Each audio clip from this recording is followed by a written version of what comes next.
തദ്ദേശ തെരഞ്ഞെടുപ്പിൽ ഏറ്റവും കുറവ് വോട്ടർമാരുള്ള വാർഡ് ഏലൂരിലാണ്. നഗരസഭയിലെ 16-ാം വാർഡിൽ 226 വോട്ടർമാർ മാത്രമാണുള്ളത്. സ്ഥാനാർത്ഥികൾ ഒന്ന് കിണഞ്ഞ് പരിശ്രമിച്ചാൽ ഇവിടെ എളുപ്പം കൗൺസിലറാകാം.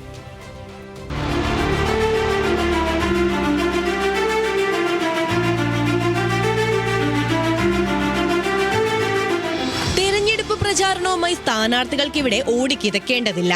കാരണം ഏലൂർ നഗരസഭയിലെ ഫാക്ട് ക്വാർട്ടേഴ്സ് 16-ാം വാർഡിൽ ആകെയുള്ളത് 226 വോട്ടർമാർ മാത്രമാണ്.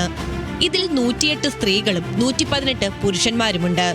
വ്യവസായിക തൊഴിലാളികളാണ് ഇവിടുത്തെ വോട്ടർമാർ.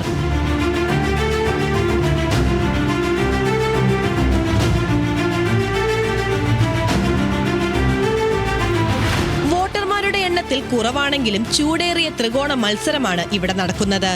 കോൺഗ്രസും CPM-ഉം NDA-യും നേർക്കുനേർ. UDF LDF സ്ഥാനാർത്ഥികൾ മാറി മാറി വിജയിച്ചിട്ടുള്ള വാർഡിൽ കഴിഞ്ഞ തവണ NDA സ്ഥാനാർത്ഥിയാണ് ജയിച്ചത്.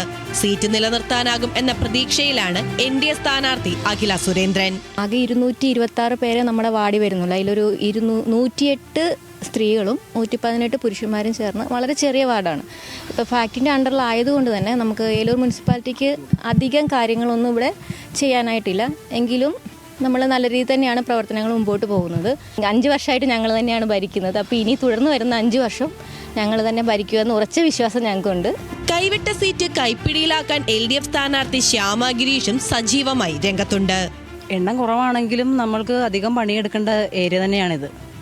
നല്ല രീതിയിൽ തന്നെ പണിയെടുത്താലേ ഞങ്ങളുടെ കയ്യിൽ നിന്ന് കഴിഞ്ഞ പ്രാവശ്യം NDA സ്ഥാനാർത്ഥി നേടിയെടുത്ത സീറ്റാണ്. അത് ഞങ്ങൾക്ക് ഈ പ്രാവശ്യം നിലനിർത്തേണ്ട ആവശ്യകത ഞങ്ങൾക്കുണ്ട്. അവസാനഘട്ട പ്രചരണവുമായി UDF സ്ഥാനാർത്ഥിയും മത്സരരംഗത്ത് സജീവം. ന്യൂസ് മലയാളം, കൊച്ചി.